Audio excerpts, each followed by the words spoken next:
That sounds like it was a lot of fun. So I'm gonna ask you a question about somewhat of your process. So you're giving voice to historically silenced people. And I think, in my opinion, you do that in several different ways, but could you take us through that journey? We don't have any of their firsthand accounts, right? It's usually through third persons, or we have documents maybe written by slave owners. So how did you seek to really make that presence feel there and not just be a reflection of the archive, which is sometimes oppressive?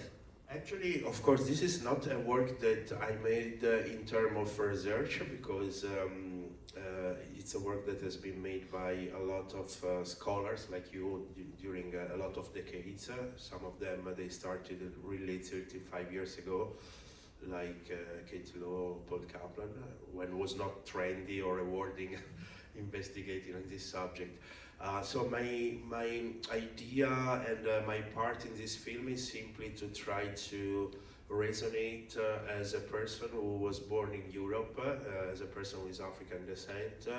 What probably if I would go back in my history, especially in my experience at school, what I would like to see, or to be, not to see also, but what I like to be witnessed in a class of art history. So I tried to bring this kind of sensibility that then was possible through the reenactment scene.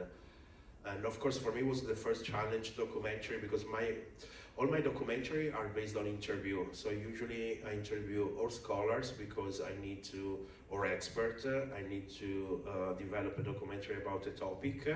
Or sometimes I interview the real person who are a part of the story. In this case, when I made a documentary about African American soldier in Second World War, I interview World War II veterans.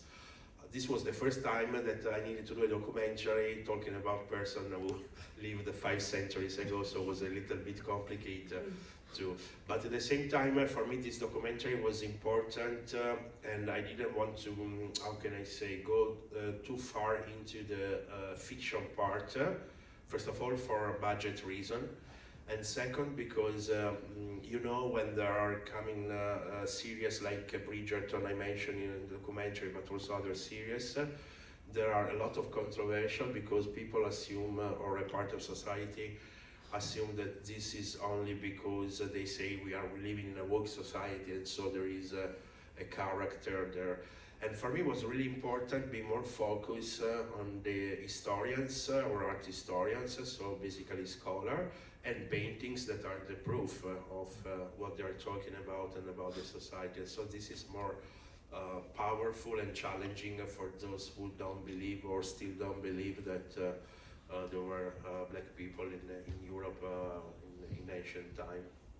Yeah, I wonder, what do you think this movie reveals about our current moment that audiences need to hear? There's one, like, we were here, but is there another message at this moment in time that you think people should see this and hear this and understand this? Great question.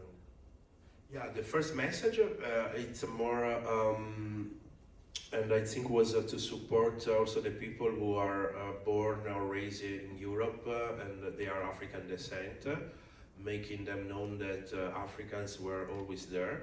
Probably were not the same situation like other huge black community that developed in South America, North America, because there was a massive slavery, but this constant presence of black was in Europe since probably before the Roman Empire, as simply diluted in the history and the genealogy, because a lot of them probably have mixed race kids, the first generation, or but this is a constant presence. So for me, we were here.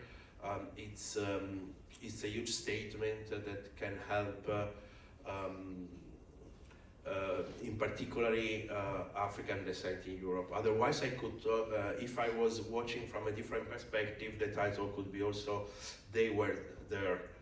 But for me, it's more powerful. And yeah, the only connection for me with the contemporary time is only that probably there is always an idea in this case Europe, but probably it works also from other continents, of only a continent that was predominantly one race, one religion for forever, and only in the last 2 centuries have an experience of being multi-ethnic.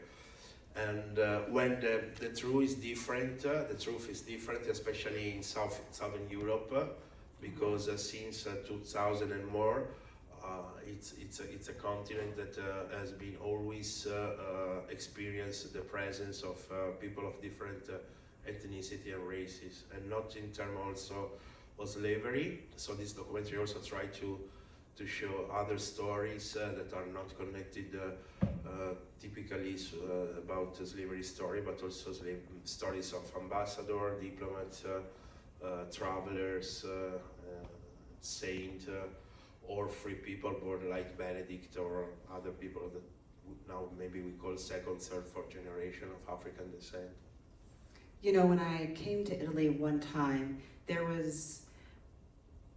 I had a person who I was staying with and said, did you know that 40,000 African immigrants just came to Florence? And I was like, that's not true. We can't see that. But there was this real threat, and people were scared about that immigration. And when I see your work, I think about this narrative that I heard when I was in Florence at that time, that this is a new presence, we never had this, it's overwhelming. And so I think your work really dispels that, or try to poke some holes into that. And I think with Maloney now, that's just gotten a little bit worse in terms of this rhetoric against Africans.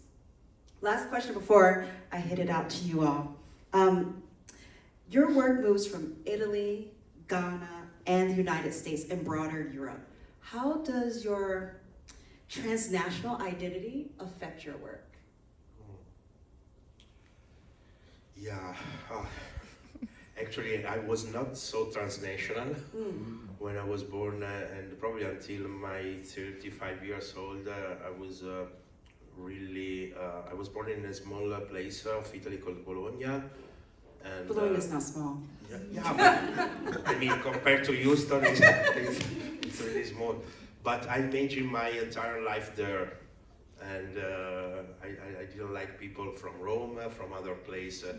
Then I got an occupation for 8 years in Rome, so I moved from this city to another city, more bigger.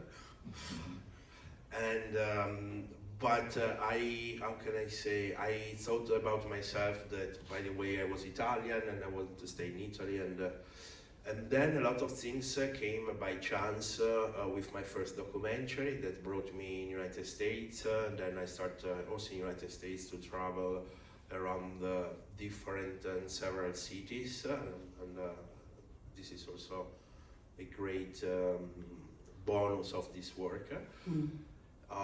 And then I made my second travel with my dad to Ghana 6 years ago, so I started to travel to Ghana more often.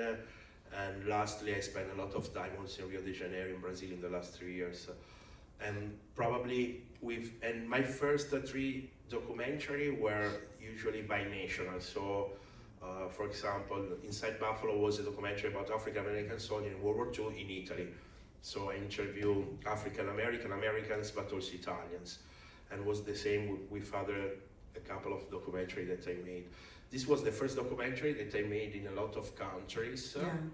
That probably was really natural to do that, and probably this is a documentary that is defining also my next career. Also, I want to develop, for example, now the documentary about the story of Benedict the Moor, because it's another transnational story.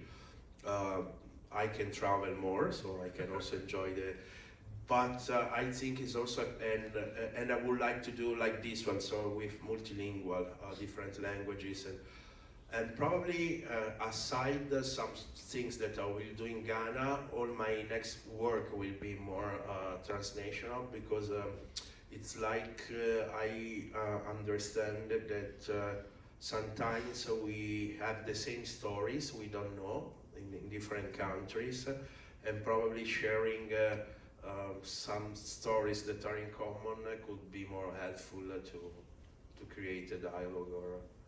And also because as a filmmaker, for me, as a documentary filmmaker, it's more fascinating, also challenging in these things to have different languages, decided how to use the subtitle. It's something that is it's fascinating. Otherwise, doing the same format maybe for me was also boring, and so I like this. You know, you should, there's a Buffalo Soldiers Museum here in Houston. So if you have time, you probably don't have time, but you should go see it. All right, so I am going to